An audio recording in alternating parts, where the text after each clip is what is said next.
Master guides, we should maintain mental capabilities. We may not be as brilliant as others. When you allow God to be used, God will help you in all means. This is all about God's desire in you guys.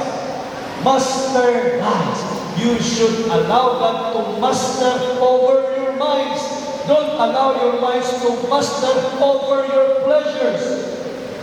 Next, this is all about Jesus developed knowledge and understanding.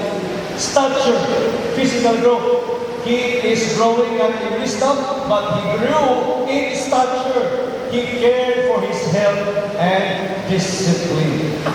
Master guides, since we are master guides, allow God to master over our body so that we can care this body as God cares for this body.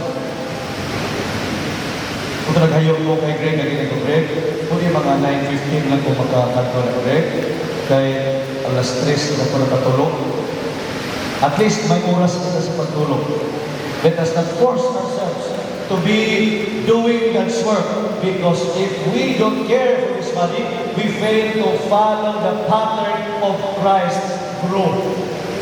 Third, Jesus grew in wisdom, in stature, and favor with God. This is spiritual growth. Fellowship with the Father He can. Grabe ka balance. Damo sa mga tao sa buong, nga damo sa ginagamit sa lawas para ma-enhance ang ilang beauty. But they fail to have favor with God. Next, He is also favor with men. This is all about social growth. He built healthy relationships and influence. So what a balanced life. Master guides should follow the pattern of Jesus' growth.